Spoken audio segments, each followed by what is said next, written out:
Welcome to Conversations. I'm Muqtadar Khan, your host, and this is Geopolitics this week on Conversations. And dear friends, today we are going to talk about several issues. As you are familiar, we live in a world where geopolitics has intensified primarily because I think of the dismantling of globalization that is taking place, and also because we are in a moment where the international and global system is a bit more destabilized.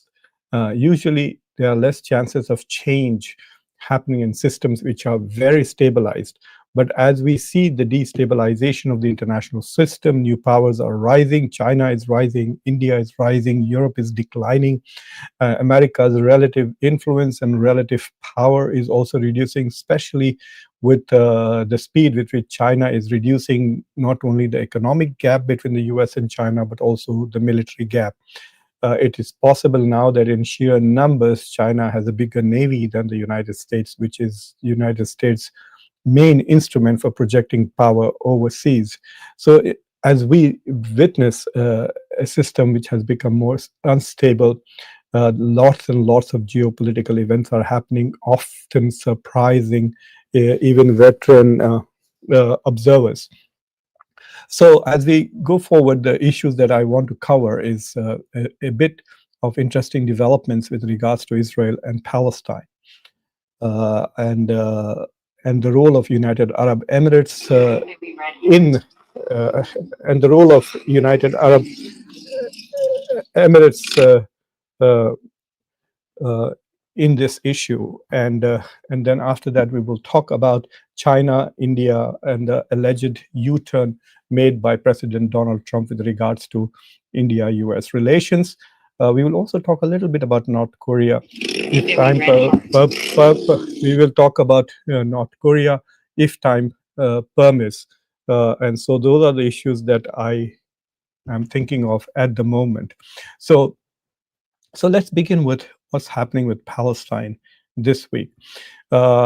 There are lots and lots of developments. There was a vote in the United Nations to perhaps shift a part of the UN General Assembly, which is scheduled for September from, I think, 9th to 22nd. This is an annual UN General Assembly meeting where usually heads of states from nearly all countries come to the United States and participate in a general debate about various issues, and new directions are set for the UN, broadly speaking. This is an important event because many voices which are often sidelined in global politics get to hear this. And get to hear voices of other leaders who are not really on the global stage. So the developments are that some countries in Europe completely fed up with the genocide in Gaza that Israel is committing, and the mass protests that are taking place across Europe and Australia. In fact, there are protests even in the United States, not so much now because Trump is basically destroyed freedom of speech and freedom of expression on this issue in this country. But still, there are protests taking place, even in the US, in many parts.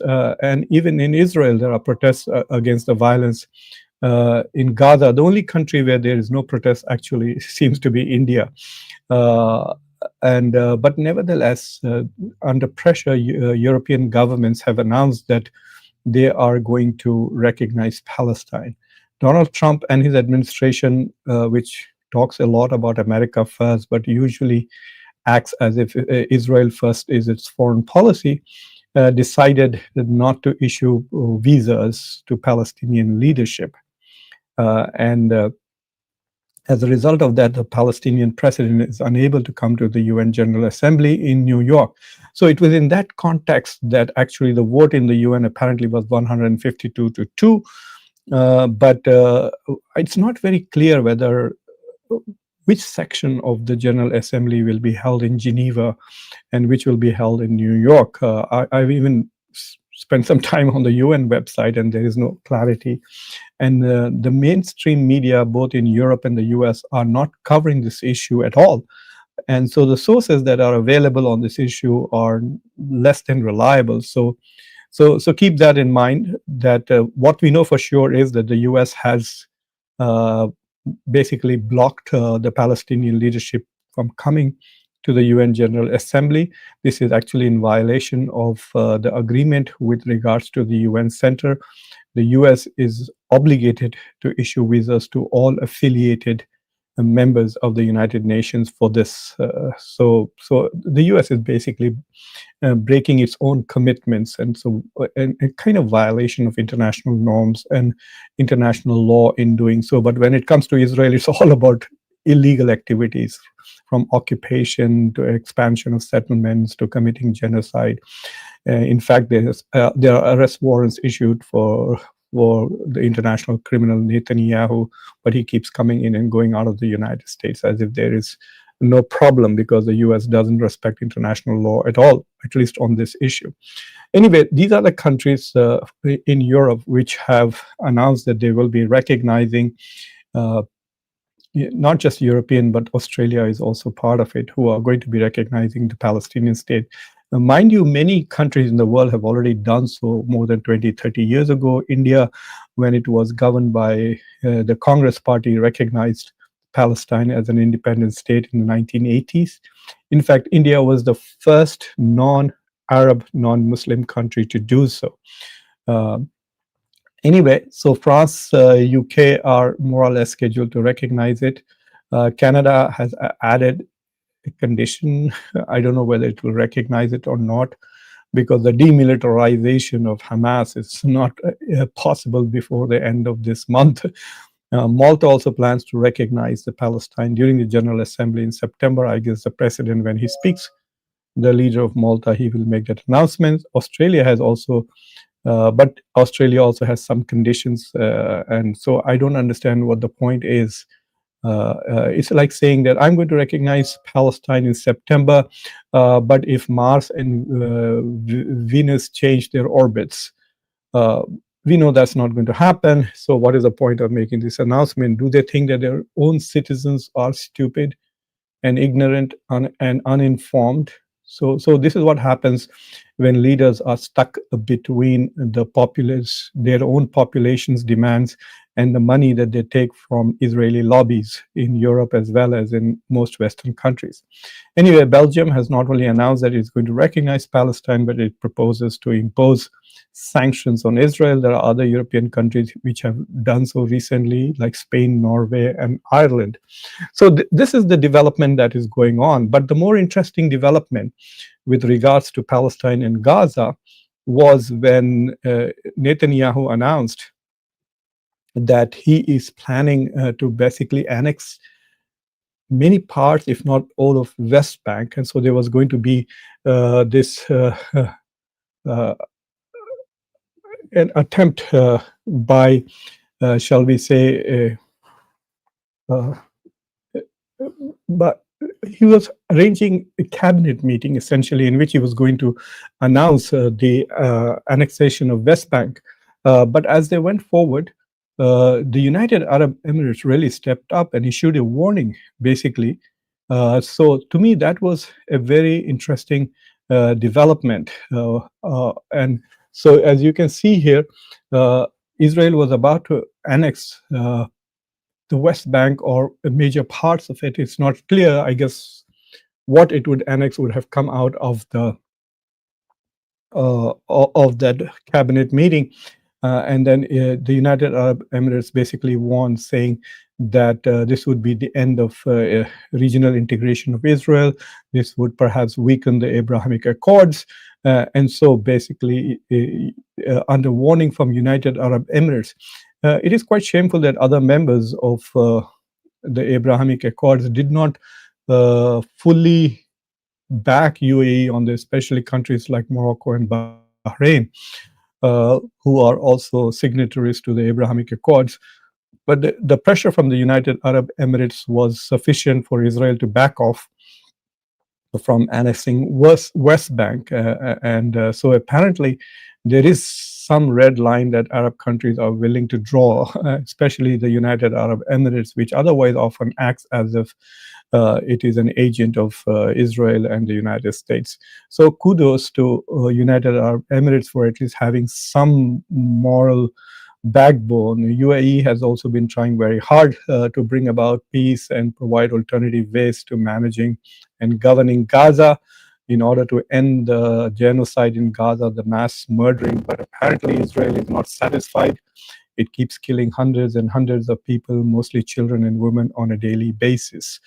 And as long as the United States continues to support Israel, I think the single most important reason why Israel is able to mass murder people on a daily basis is because of the support it gets from the United States.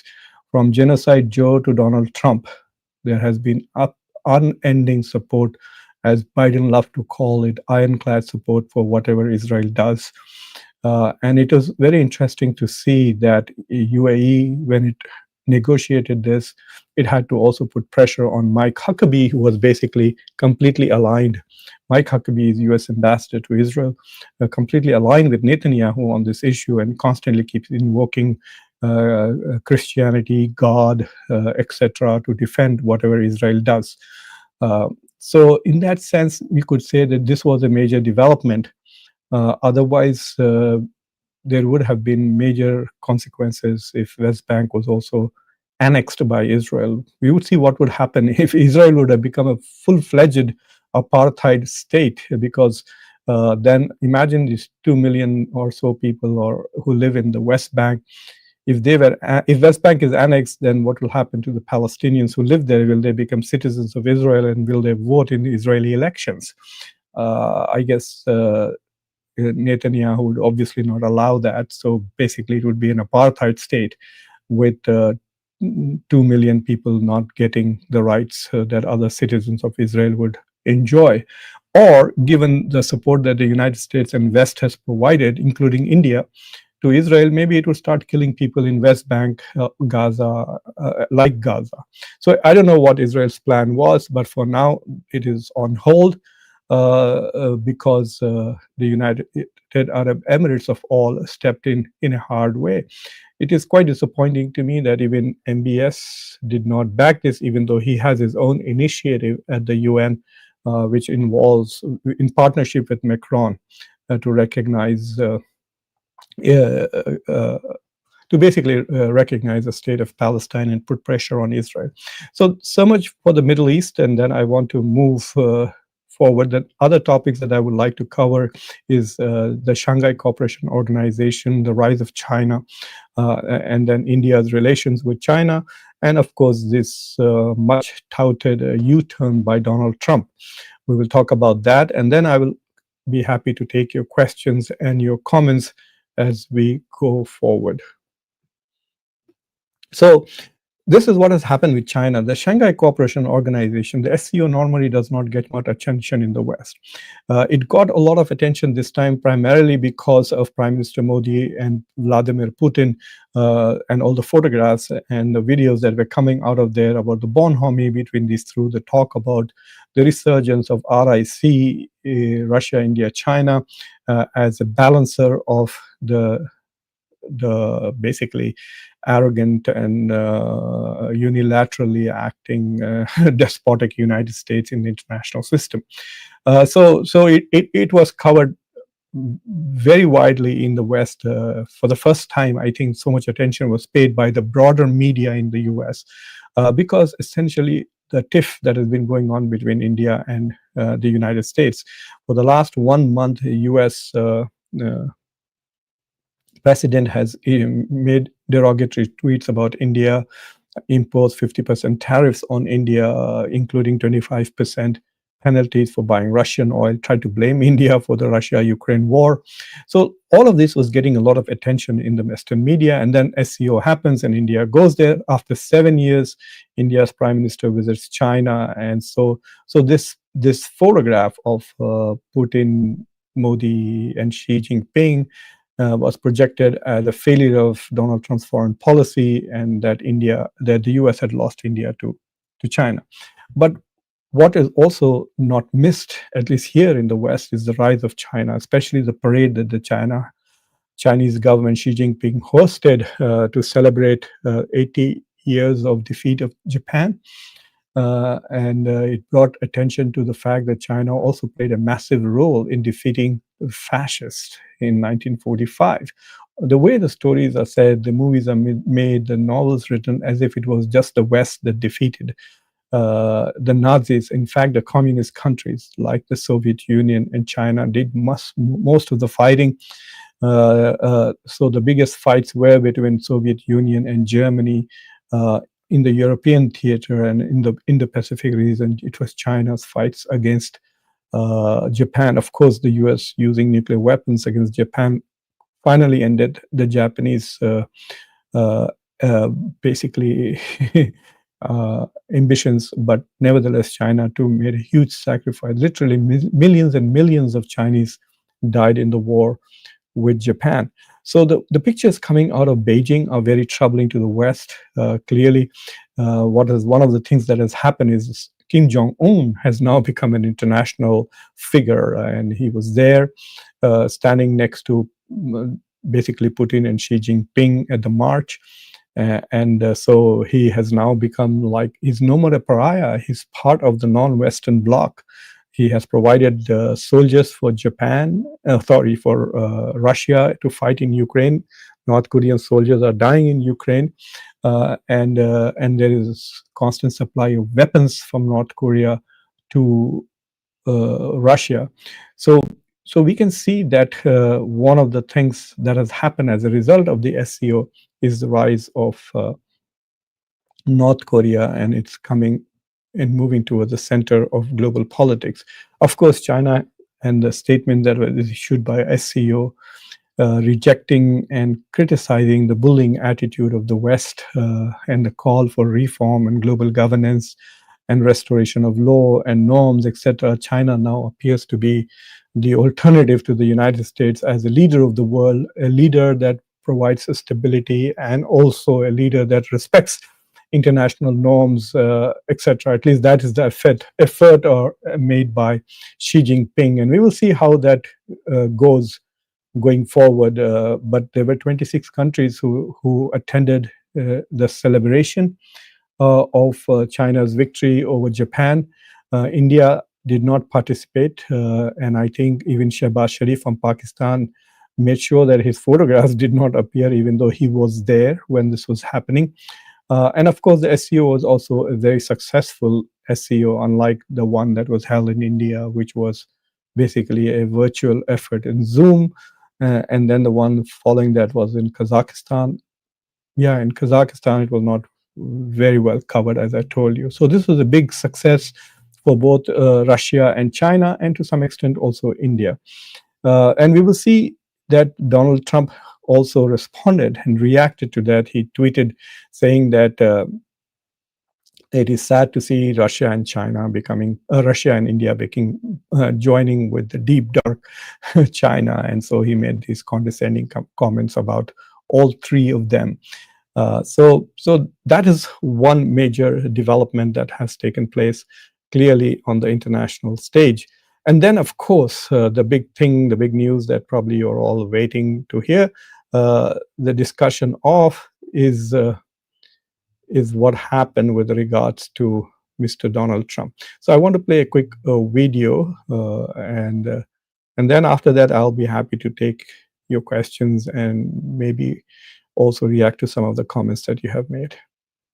I always will. I'll always be friends with Modi. He's great. Prime Minister, he's great. I'll always be friends, but I just don't like what he's doing at this particular moment. But India and the United States have a special relationship. There's nothing to worry about. We just have moments on occasion. So Donald Trump said this with regards to a question that was asked at the White House. And what is interesting is you can see how it was being covered in India. I wanted to to show to you that this has been projected as a U-turn by Donald Trump on everything that he has been done towards the United States. I'm quite surprised at the usage of the word U-turn. Wherever you see, every major Indian newspaper has used this phrase that Donald Trump makes a U-turn on India. Uh, Nobody in the West seems to think so. In the US media, there was no such coverage because Donald Trump has made these kind of threats. So I didn't, one sentence from Donald Trump saying nice things about Modi, and then the whole country in India is like in raptures. Look at the statement. He says, I will always be friends with Modi. He's a great prime minister. And then suddenly everybody in India is like, oh my God, this is so wonderful, so blessed, etc. Donald Trump has made a U-turn. So he has said what everyone is always saying, that India and the United States have a special relationship. There's nothing to worry about. There is enduring strategic partnership with India that has been built over 25 years. But then he says, I don't think we have. President Trump, when asked about his Truth Social post, losing India, that's where he tried to correct himself from his post in the morning in which he said we are losing India to China. I got along very well with Indian Prime Minister. As you know, he was here a couple of months ago. We went to the Rose Garden. But what he did say, and that is more important to know, is that that that he's currently unhappy with India. And that's the point he made. He's currently unhappy with India with the way the trade negotiations are going on. And let me tell you that the trade negotiations are still ongoing. They are not over yet. Even as we speak, India and the United States are continuing to negotiate on the trade agreement. And the 50% tariffs are two parts, 25% on the Russia oil thing and 25% on the reciprocal tariffs. So if a deal comes through, then that 25% could become 15 easily, maybe even below that, 14 or even 12. If India gets 12% on the reciprocal tariffs, that will be the second best deal after UK, which has 10%. But the negotiations are going on, and we will see. Without India making any further concessions, I don't think things will change. So we have to see what concessions India can make. And as I have said repeatedly, there are lots of places where India can simply cut the tariffs to zero. I don't know why India has tariffs on American cars. There are many things that are manufactured in the US, such as medical equipment. Why is India posting tariffs there in the order of 50, 60%? So those things can be reduced, and India can potentially get a deal with the US without opening its agriculture and its dairy market, which is very vulnerable to the US. So there are about 700 million jobs associated with the primary sector. So the economy, basically, if India opens up its agricultural sector the way, say, Indonesia, Vietnam, and other countries have, with zero tariffs on US products, then of course most Indians will have no jobs in India, clearly, because the biggest provider of jobs in India is the agricultural sector. But I think India could still motivate that.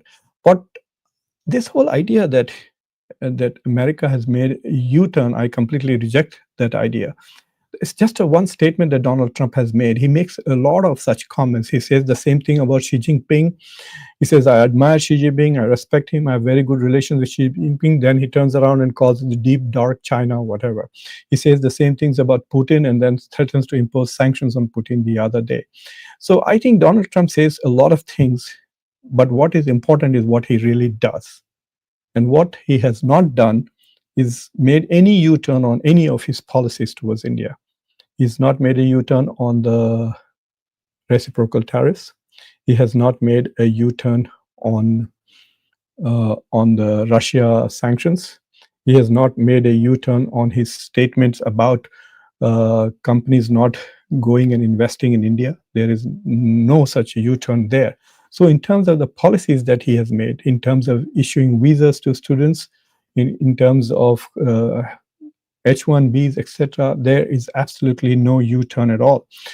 So I don't know why the Indian media is doing this, perhaps trying to make Modi look good for the Bihar elections. The Indian media has become completely useless. The mainstream media, they are like cheerleaders for Modi. This is the same media which was bashing China for 3 4 years, and then suddenly the Indian media has made a U-turn on China. The Indian media has completely forgotten the role of China in Operation Sindoor, that China's weapons were aligned with Pakistan, and China's intelligence was working. Everybody in India seems to have got an amnesia, like they have lost their memory about what happened just 3 months ago in May, because Modi is basically trying to suck up to China. And so the entire country now pretends as if nothing is going around. And so now Modi wants the country to think that the US has made a U-turn, so that, you know, his foreign policy is vindicated, and the entire media, without asking even one question as to what aspects of US foreign policy has been reversed by Donald Trump till date. Nothing. Show me. You're welcome to share if there's any foreign policy thing that. On top of that, there are two scary things that are coming. One, which actually the Indian media has reported, and I'm going to share it. This is from the Indian media.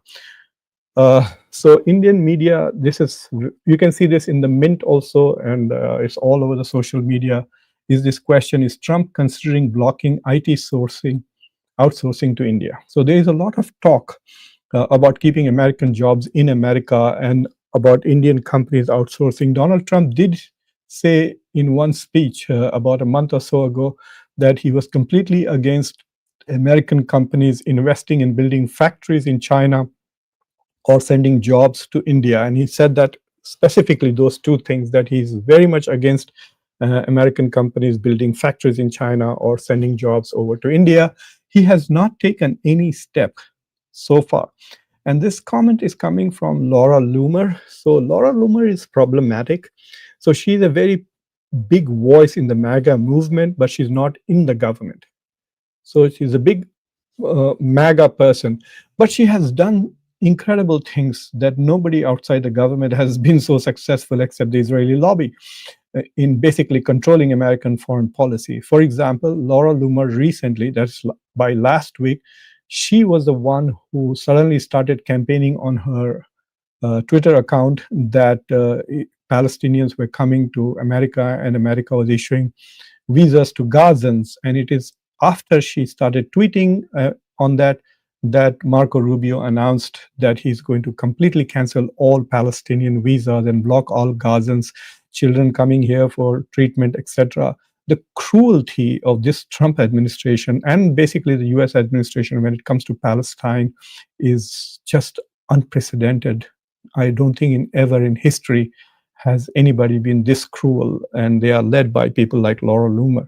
So they stopped all that visas to that. And then she also campaigned against some people who are working in the Trump administration, Trump 2.0's National Security Council. And it's because of her that they say about 150 people from the National Security Council were fired by Donald Trump after Laura Loomer went to the White House and gave a list of people she said were not loyal to Donald Trump. So clearly she has a lot of influence on the White House. And if she's saying that Donald Trump is going to block IT outsourcing to India, we must take it seriously, even though it is not a government policy yet. Either she knows something, so somebody in the Trump administration has leaked it to her that the Trump administration is discussing this possibility, or she has basically she who is lobbying. So keep that in mind, that on the same day that you are talking about America making a U-turn and Modi, sending these tweets, I wanted to share with you Modi's tweet.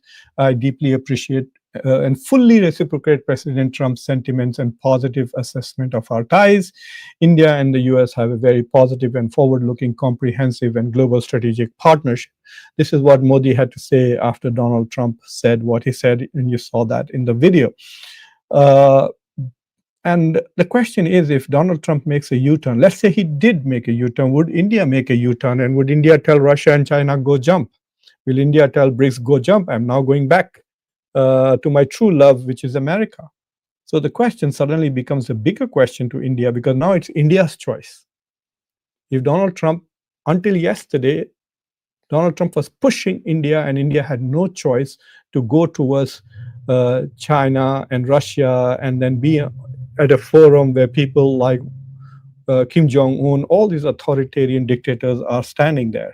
So Narendra Modi, who claims that India is a mother of democracy, is now aligning with Russia and China, these communist countries and authoritarian countries. So, but if Donald Trump has made a U-turn, if that's what Indians think, then will India now make a U-turn and come back to the US? And if India, because it's now India's choice, right? India can go with the US or go with China and Russia. So it is India's choice either to go with the democratic world or to go with the authoritarian world. So it's an interesting thing. I don't think it's a U-turn. India should not pretend as if it's a U-turn. It's just a statement that Donald Trump made. Modi responded, forget about it.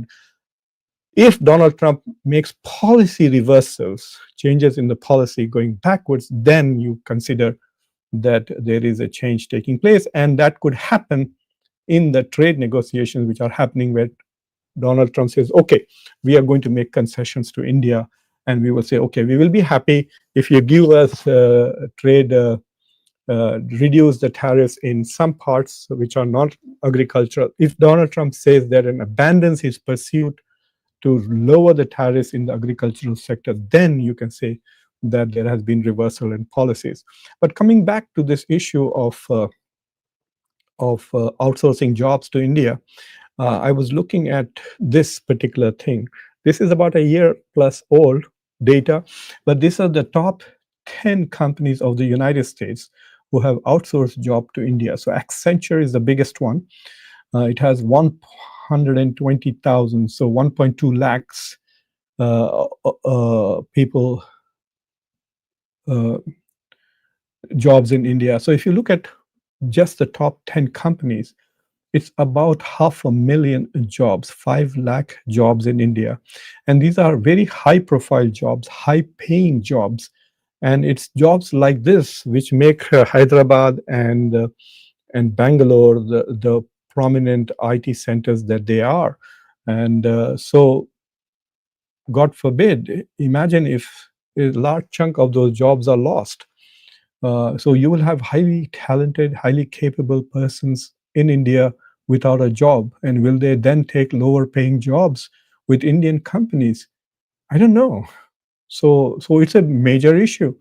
Will American companies lose talent? Yes. Will they become less competitive as a result of losing that talent? Yes, indeed.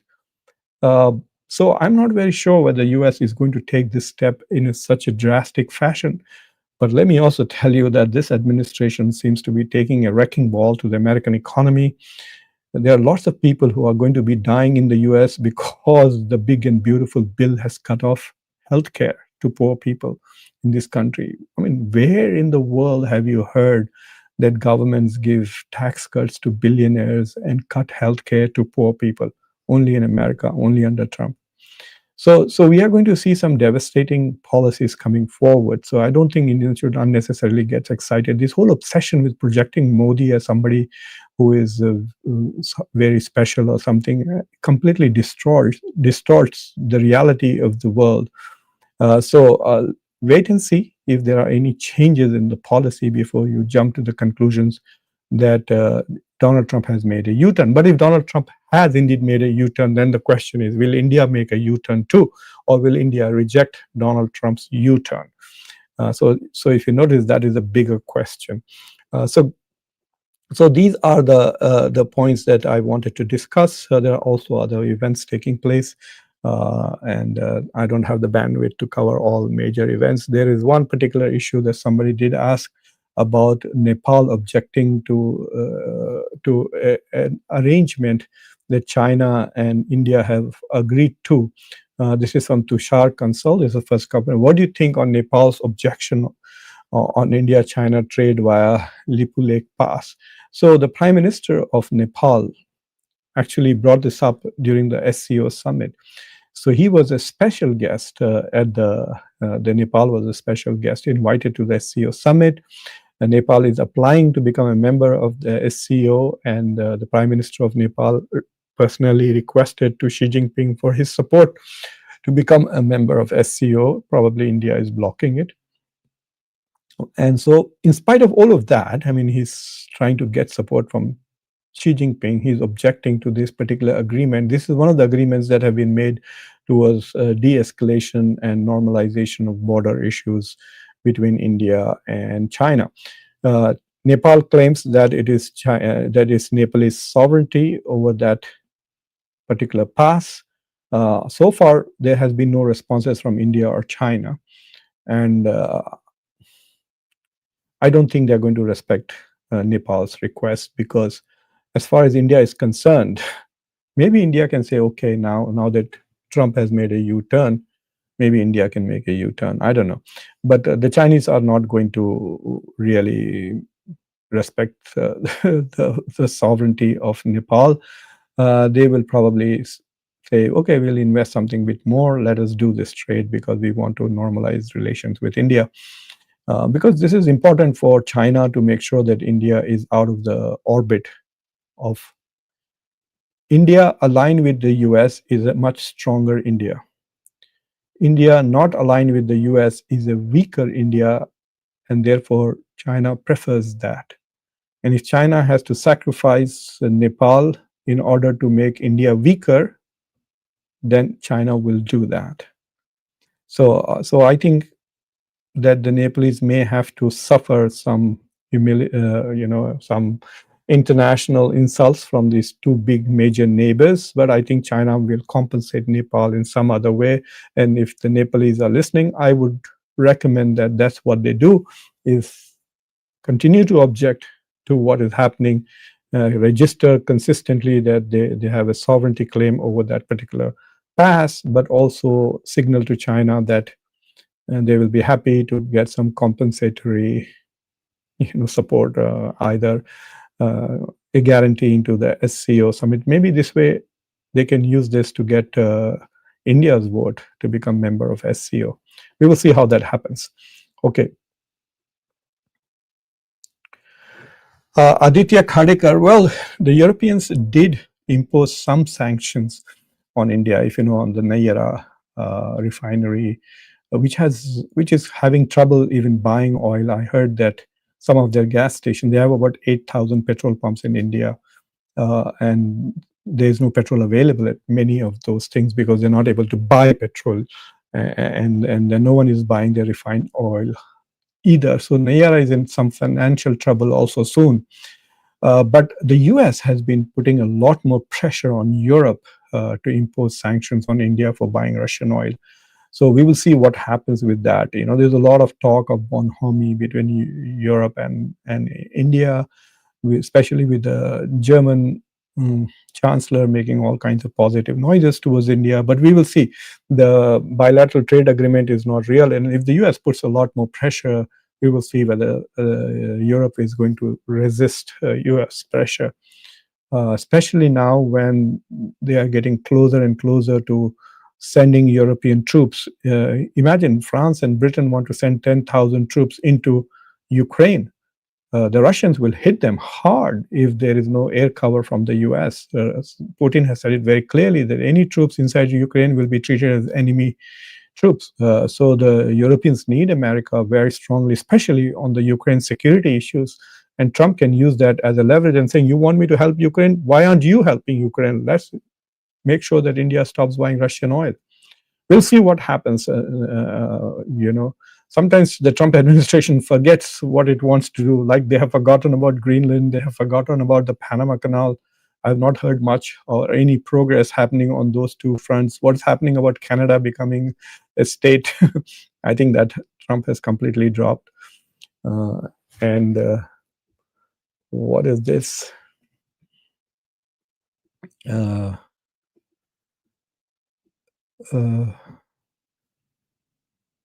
Why are you seeking this GoFundMe? I'm going to block this. Anyway.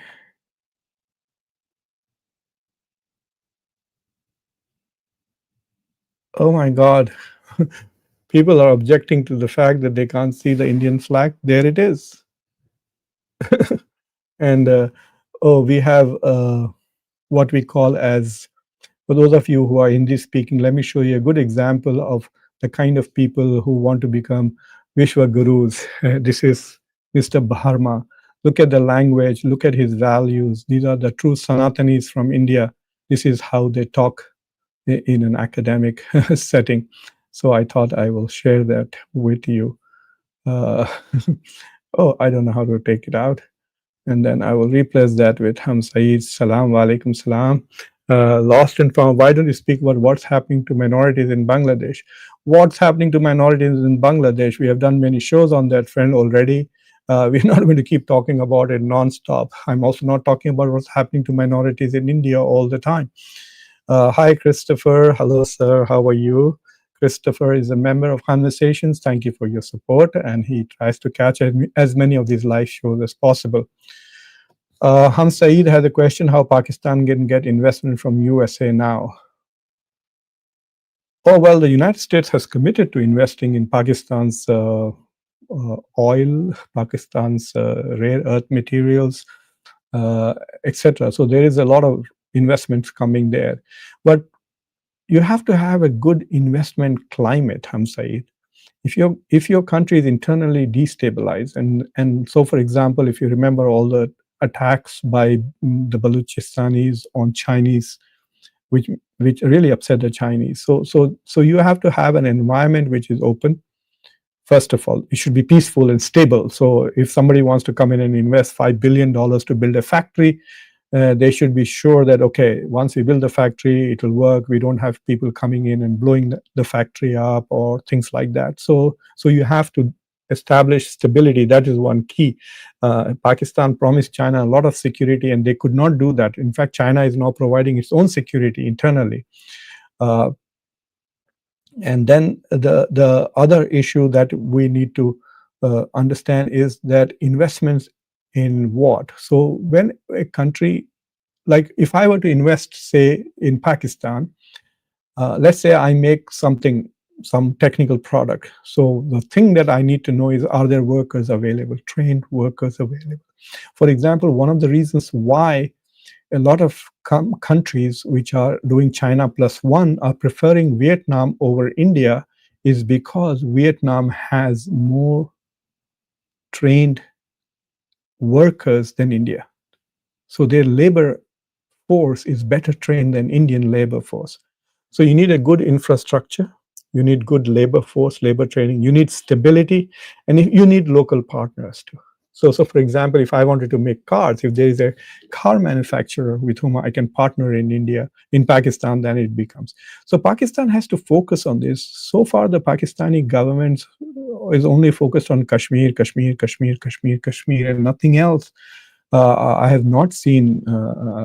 I mean, I have lots of Pakistani friends, Pakistani American friends. We have lots of professors from Pakistan at the University of Delaware. I have never heard of any investment-related delegation coming from Pakistan to the US seeking investments in various sectors. For example, Pakistan has huge territory, huge desert. They could become big producers of solar electricity. You can have solar farms. There are lots of rich Pakistanis here. One Pakistani owns a football team, I think the Jaguars in North Carolina. Yes, he's a billionaire. He can be investing in Pakistan. So investments require stability, peace, laws which encourage so liberalization of the legal system, infrastructure, and trained labor. Those are the things. So the government needs to invest in those things. The government needs to invest in those things. And I recently watched this show, मैं मंटो नहीं हूँ. I wrote a short review. You can see that in the community section of the channel. And I saw some pictures of Lahore. I think that whole thing is filmed in Lahore, and I was very surprised as to how certain parts of Lahore look developed and have infrastructure, but the rest of the city does not have. So if your big cities are also not ready for an industrialized investment, then you'll have to work on that. So you do need a good minister for investments. Imran Khan tried to do that, but his focus was on non-industrial investment, other kinds. And like he did a pretty good job of raising money for his hospital, but that's very small money. You need 10 times more than that to become industrialized. Labor is cheap. Pakistan per capita is 1,500. It's 1,000 less than India and Bangladesh. So you can compete with India and Pakistan favorably with lower salaries in terms of worker labor. Cost of labor will be cheaper, but you don't have the infrastructure that Bangladesh and India have at the moment. Uh, Inshallah, I'm Saeed. My father was in the military in India. He worked in the military engineering services. So when I apply for, if I apply for visa in to go to Pakistan, that becomes an issue. So we'll see. Dinesh, sir, good evening from India. My question is whether in near future Pakistan with its long-range missiles and nukes is poised to confront. Oh my God, Dinesh has a very difficult question to ask. Look, Pakistan did nothing right now and is doing nothing with Gaza. So there's a genocide going on. Uh, when we say that 63,000 Palestinian Gazans have been killed, what we mean is we know for sure 63,000. So, for example, let us say that you are cleaning a building and you find 25 legs. Then you don't say that 12 and a half people died or 25 people died. Let's say they're all 25 right legs. Then you can say that 25 people died, but you don't say that because it's quite possible that they lost a leg and they are still alive somewhere in the debris. Until a person is fully recovered the body and they are identified, until then they're not counted as dead. So Harvard University, some Israeli scholars and some universities here have estimated that over 377,000 Palestinians have died. That's why the population of Gaza has gone from 2.2 million to 1.8 million, roughly close to 400,000 people. And Pakistan has done absolutely nothing, just nothing on this issue. So it has nuclear weapons, it has lots of weapons, it has some clout. Asim Munir is supposedly now good friends with Donald Trump. It's not even standing with the Arab countries. Like, for example, when United Arab Emirates issued this warning to Israel saying that if you annex West Bank, we will basically dismantle the Abrahamic Accords. Pakistan could have supported United Arab Emirates. It did not. So, so the likelihood of Pakistan being of help to anybody, uh, I doubt it at all. In fact, it has very bad relations. In the last 2 or 3 years, Pakistan had a military exchange with Iran. Iran bombed Pakistan, Pakistan bombed Iran, and it was nearly on the verge of war with Afghanistan. It's so ridiculous. Islamic Republic of Pakistan with Islamic Republic of Iran, and then Islamic Republic of Pakistan with Islamic Emirates of Afghanistan, they are fighting. So the idea of Pakistan's foreign policy influenced by Islamic solidarity, I have not seen that except in OIC, which just talks. So I don't know, Pakistan needs to first become economically strong, politically stable. But Pakistan is researching long-range missiles, which the Americans were unhappy with. And it is because of those long-range missiles, Dinesh, that Joe Biden had made the statement that Pakistan is the most dangerous country in the world because it has nuclear weapons and it has. But if it does get those long-range missiles, right now Pakistan has the capacity to hit India anywhere it wants. So its intermediate range ballistic missiles can hit Calcutta. Uh, so why is it building longer range missiles? To hit Europe, to hit the US, to hit Israel? I don't know. Uh, Ridhima,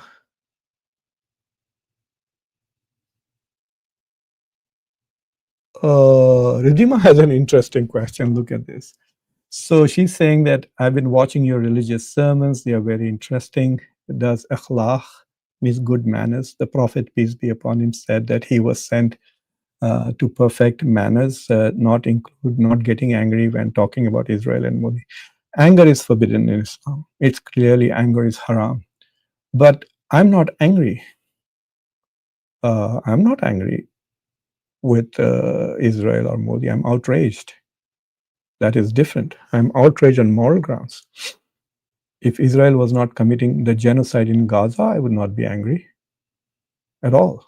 And with Modi, I think he's a hypocrite. He tells Russia that this is not an era of war, but he never tells Netanyahu this is not an era of war, this is not an era of genocide. He doesn't say that. Look at his recent speech before the 2024 elections. What did his administration brag about? Not growth rates, not GDP growth rates. They just bragged about 370 and going after the Waqf board and talked about Ayodhya and Babri Masjid. These are their achievements. All the harm that they have done to Muslims in India, they brag about it. So that's why I'm outraged. Look at Umar Khalid. Ridima, you should Google Umar Khalid. 5 years and he hasn't got bail. You've been arrested for a crime. Prosecute the man and send him to jail if you find him guilty. You're not prosecuting him and you're not applying bail. And then there are lots and lots of Hindus who have even threatened genocide who are out. So, yes, I'm outraged. And outrage comes from inability or unwillingness to tolerate injustice. That is not anger. I hope you see the distinction.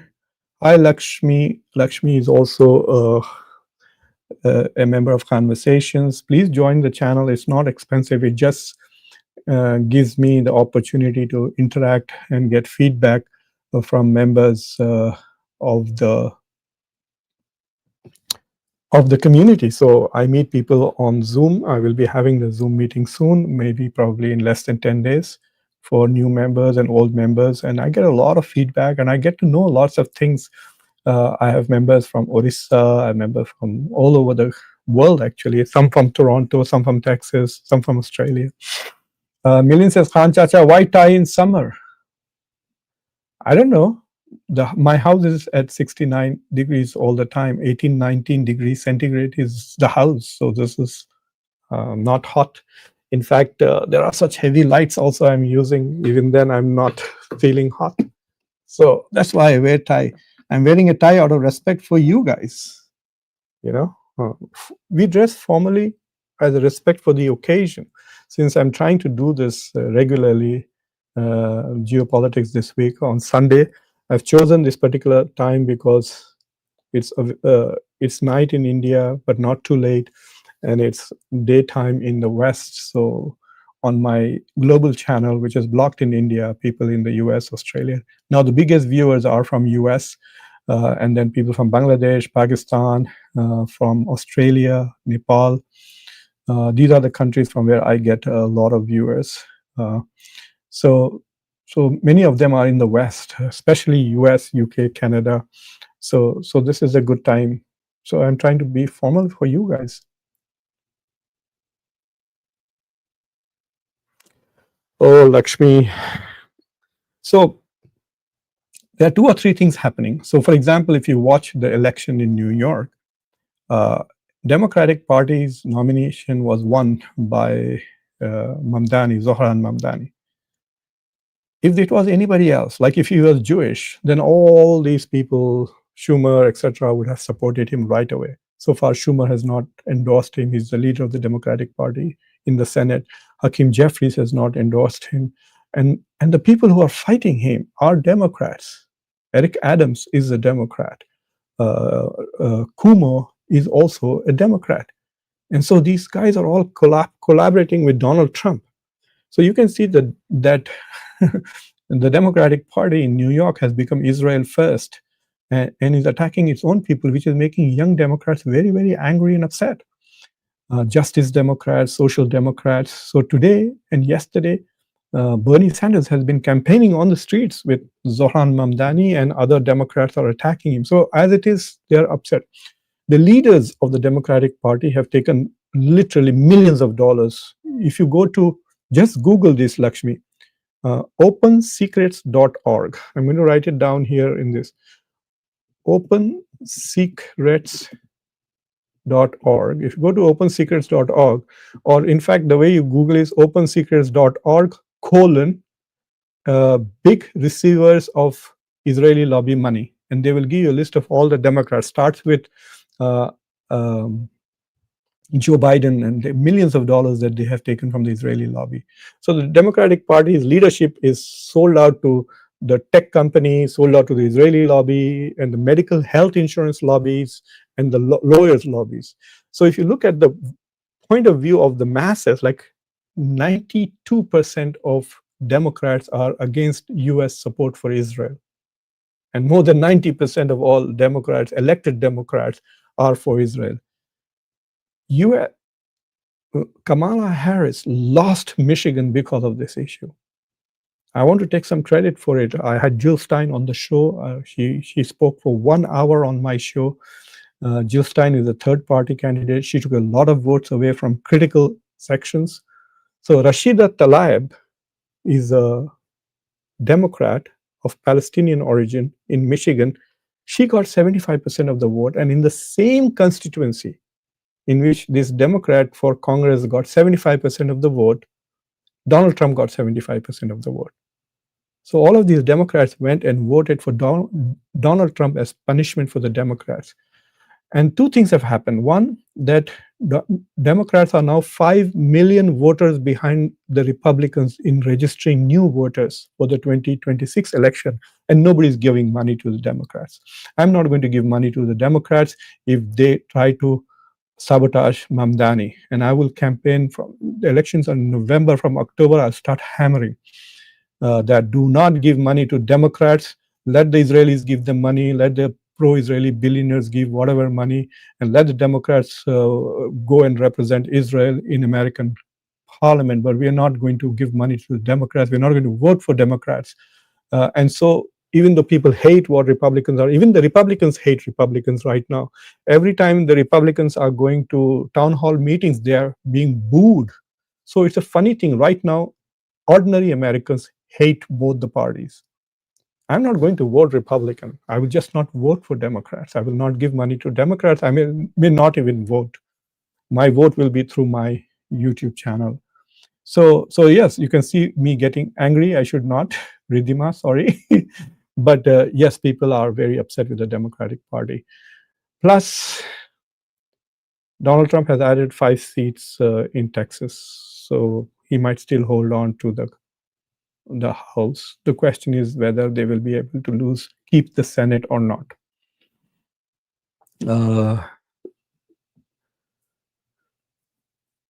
Any more interesting questions? AK has a question. Which secret of our Vishwaguru does Trump have? Is Trump blackmailing? This is a very interesting question. I usually don't like to go into this kind of questions because if there is no open source, then I cannot. So OSINT is my goal. OSINT means open source intelligence, which is available to you and to me. Or the extra thing that I have are friends that I know who work in governments or who were formerly in the government. So every time I interview people or talk to people, a lot of people talk to me without agreeing to come on the show, but they still talk to me. So I get a little bit extra from what you are getting from newspapers and the media. But what I think is that there is some rumors going on in India, not so much in the US, with the Adani issue. That Donald Trump, the government is putting a lot of pressure through Adani and Adani's sources and his resources. He might be blocked from the New York Stock Exchange. There is already an arrest warrant for him, sort of. There might be pressure to arrest him, etc. Even though Donald Trump doesn't like that particular law, he says that the law which prevents Americans from bribing people overseas is not good for Americans because Chinese are bribing and getting contracts in foreign countries and Americans are not able to do so. So that's why he doesn't want to prosecute anybody based on that law. And he told Pam Bondi to not push forward the case, not to drop the cases, but not to move. So all the cases that invite foreign bribing, under which Adani is also charged, are on hold. So that is one thing that people talk about. The other thing is that, see, Modi tries to not talk about controversial things. Send me a tweet about Manipur from Modi. You won't be able to show anything. He hasn't been to Manipur. He doesn't want to have photographs. He didn't even go to Pahalgam. He went to Bihar after Pahalgams. So he does these kind of things so that the opposition don't get photos to share for their campaigns, etc. I don't think he has any secrets on Modi. Modi, but I think he has more pressure points that he can do. And we will see this as we go forward. If the 50% tariff stays in place, it is going to hurt Indian economy significantly, no matter what people tell you right now. And there is an interesting article in the Indian Express. I forget the name, Bala Subramaniam or someone wrote a piece talking about how the recent data on the first quarter may not be accurate. So there are some issues with the Indian economy. It's not generating jobs at all. No new jobs. Most of the jobs are in agricultural sector. You have to go to the village to get a job. 24% of educated Indian youth are jobless. 24% Indian youth are jobless, and 75% educated women are jobless in India. It's a big, big crisis.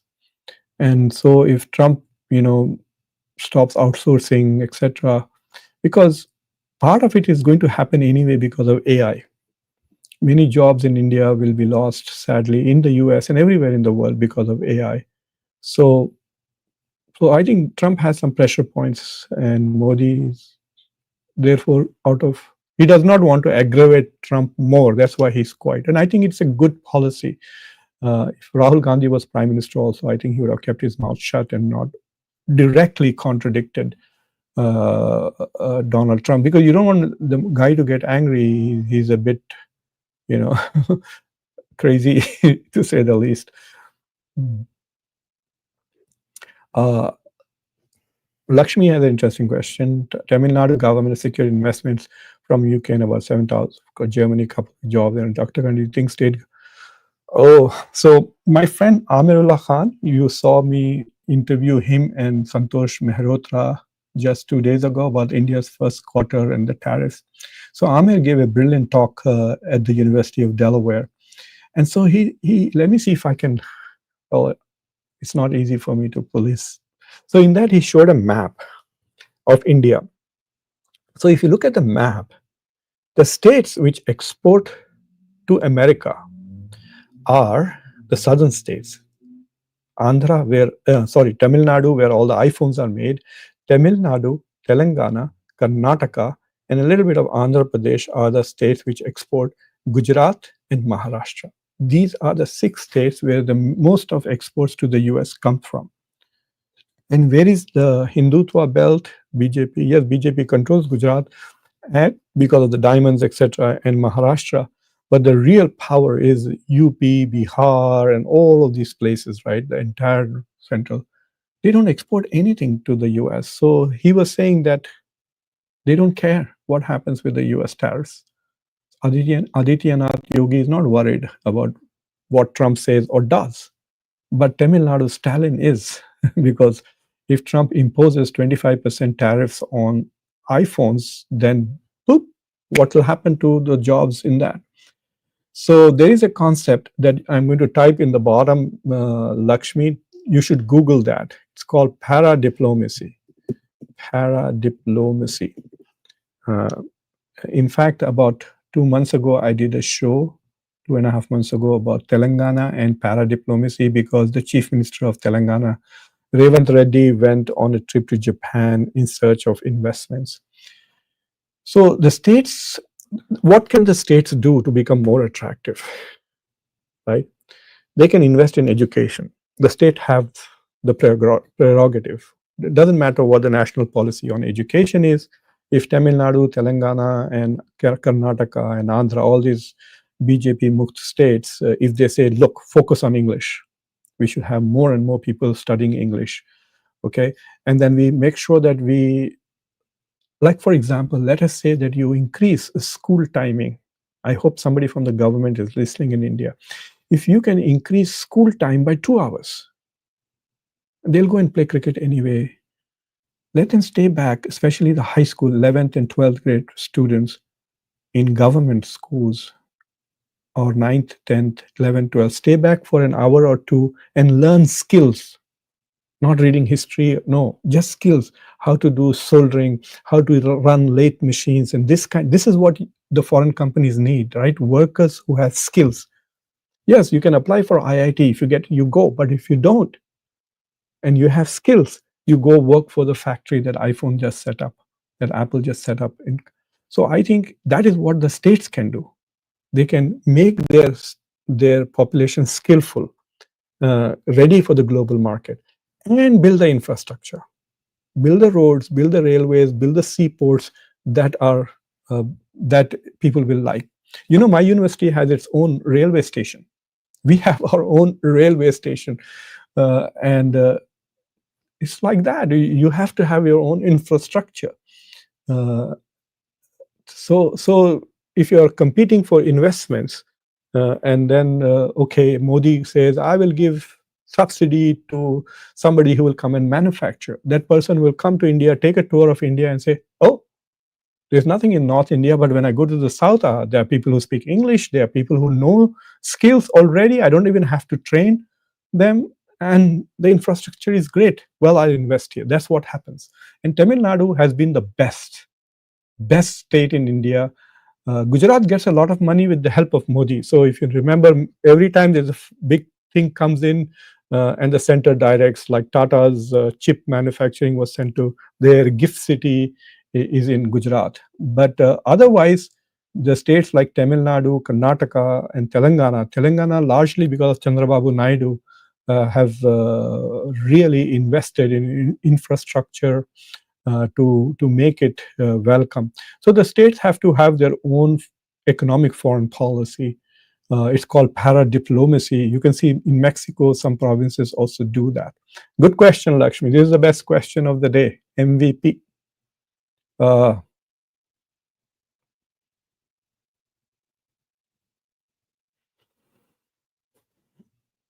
AK has an interesting question, you know, and he's talking about education.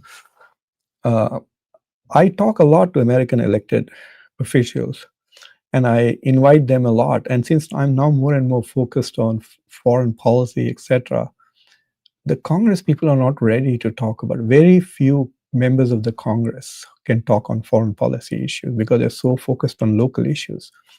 But the senators are. But when you talk to an American elected official, especially those who have been in power for a few years, they are so well informed about the specific policies that they are concerned with.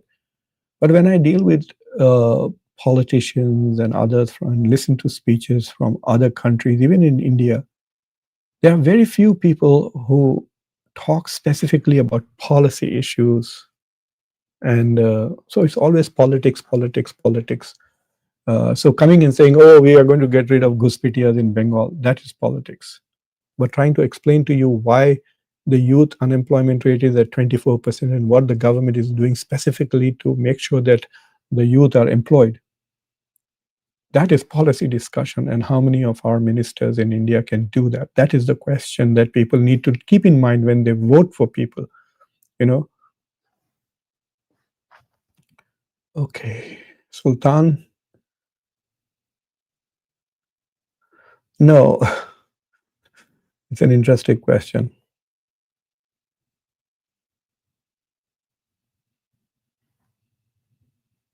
Chef Altaf, thank you very much for your positive comment. AK also made an interesting comment. There is a Rohan Verma. Do you think, oh, I have to share it. Thank you for your gift. Do you think America is just posturing regarding Pakistan to India? Because we have heard this many times that oil is there, nothing ever comes out. China withdraws 60 billion from CP. So this is the issue with Pakistani natural resources. Look, Pakistan has been in very close collaboration and cooperation with China, and as you yourself point out, China has invested more than $60 billion already in Pakistan and has committed to expanding CPEC into Afghanistan. If the Chinese had any idea that Pakistan had oil or any other critical elements, then they would have been ahead of the US in getting it. So What is Donald Trump talking about? I really don't know. I don't think there is oil in Pakistan. There may be some rare earth materials, but before you get to them, we probably be 5, 6 years from now. So far, no company has come forward. It's not the US government which is going to go and do this search for them and invest there. It'll have to come from some private firms from the US. So far, none of that is coming into Pakistan. So why is Donald Trump doing that? So Donald Trump needs Pakistan for geopolitical reasons. One is stabilizing Afghanistan and also dealing with Iran. So there's a lot of talk. Listen to Praveen Sahni in India, and he was making this argument that perhaps Pakistan is going to become an instrument for the US to deal with Iran. There's a lot of talk that when Asim Munir met with Donald Trump, he advised Donald Trump not to pursue regime change in Iran. It will be futile, it will backfire. And apparently, Donald Trump was very impressed with Asim Munir, and he decided to take Asim Munir's advice against Netanyahu's advice, who's continuing to push for regime change in Iran. So for some reason, Donald Trump now, or for that reason actually, Donald Trump thinks he has an option in Iran, in Pakistan with dealing. So it's the same old reason for importance. I also think that Donald Trump thinks that he can troll India by saying positive things about Pakistan. But you must also remember that it was Donald Trump who stopped all aid to Pakistan in his first term. And until then, Pakistan had received over $33 billion in aid.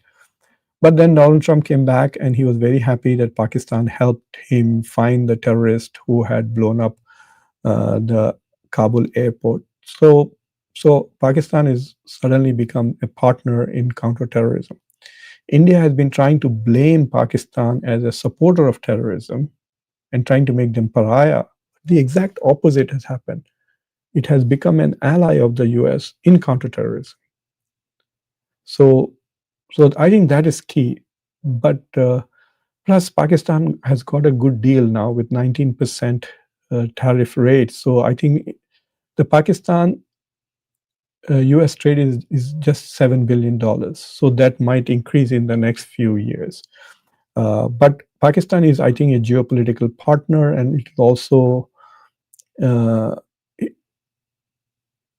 neither has China tried to block US-Pakistan relations, nor has US tried to block Pakistan-China relations. It is very interesting that Pakistan is able to have relations with both the superpowers.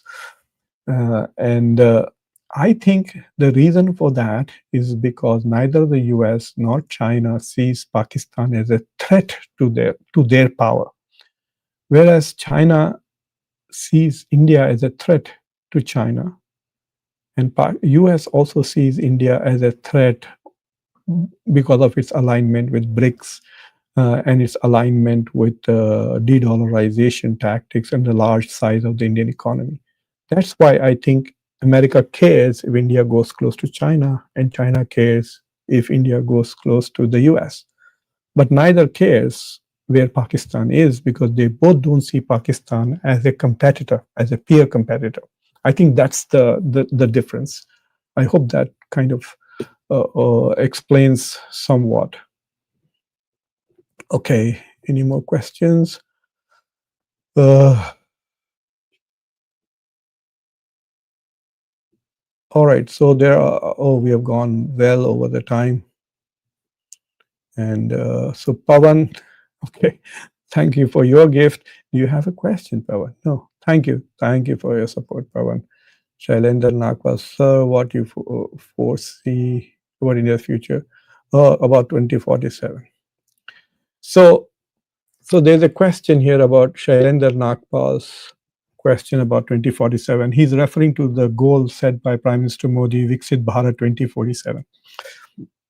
Let me tell you, I met Revant Reddy in April very briefly for like a few minutes briefly. I was just introduced to him.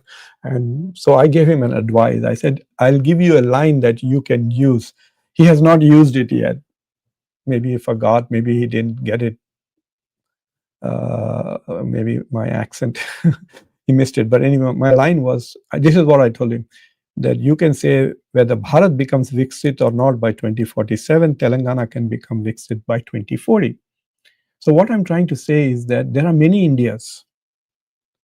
There is an India called Bihar, whose per capita GDP is $800 per year.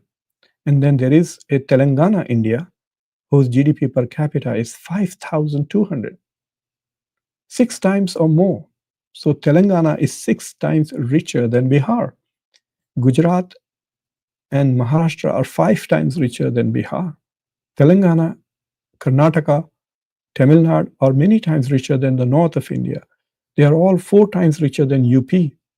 So some parts of India will reach the goal of becoming a developed country even before 2047.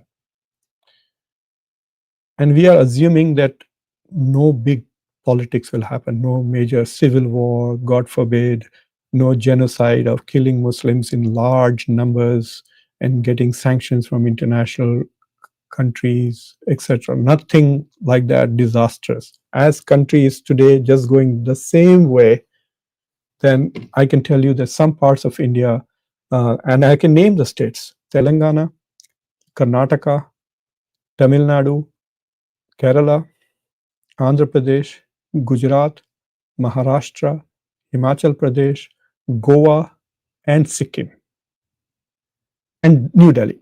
These will become developed and have a per capita of close to $20,000 by 2045, before 2047. What is going to bring them down? The whole country on an average are UP, Jharkhand, Bihar, Madhya Pradesh, Rajasthan, West Bengal, Assam. These are not doing very well. So some parts of India will become developed by 2047, and maybe the rest by 2060, maybe 2060, 2065, if things go well. But no war with China, not another major war with Pakistan, no big sanctions from the West. We need all of that to happen, and correct investments. India really needs to invest properly in education. I heard a story which is very scary. I met a kid who's an engineer who went to an engineering college. I'm not going to name the state or the individual or anything. He went to an engineering college. He passed an entrance exam and went to a private engineering college and found out that there were no professors, no labs, and nobody was attending classes. So he went to the principal, apparently, and told the principal, let me run the college. I'm not kidding. This first year kid said, let me run the college. And apparently, he went and found teachers to come and teach in that college. He went and found students, and he went and found. And then, as he reached a point of graduation, he realized that there is no proper management. And so he's telling the same people to sell. Now, this kid is now in the US, and I met him in Chicago at a conference recently. I was horrified to hear, I mean, how can you have an engineering college without laboratories and without decent professors? 95% of faculty at University of Delaware are professors who have PhDs. That's how you need educational institute. So development is about education. It's about building infrastructure. Look at what happens to Bangalore in the rains. I'm looking at some of the pictures that is coming. So you're building an infrastructure, but that infrastructure is not really adequate or world class. I'm going to tell you a small story. When I was in college in Georgetown, I had a cat called Buttons, and the cat disappeared one day. So we hired a detective. I had $800 saved at that time, and we spent all of it trying to find my cat.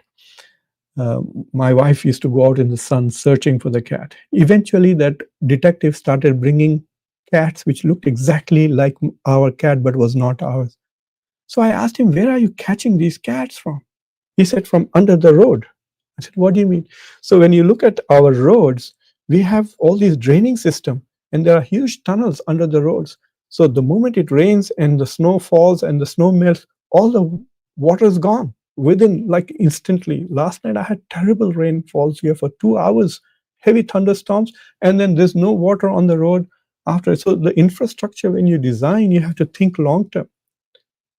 So that is not happening. I can see that even in big cities like Bangalore, which is supposedly fully IT, the headquarters of next to Seattle, the most powerful city when it comes to IT, they are not doing good city planning, etc. So development is important, and focus on HDI. Look at this index. Google what is HDI, Human Development Index. It was developed by a Pakistani and an Indian, Amartya Sen and Mehboob al Haq. They came up with this called human development. That is what we need to focus on, and we'll see how that goes. Anyway, thank you everybody for watching. I have gone over close to 1 hour 20 minutes. I thank you all for your support. Please subscribe to the channel, like this video, make sure you share this with your socio-political network, and everybody, thank you for all the interesting comments and questions. Until next time, I'm your host Muqtada Khan. Take care. Bye.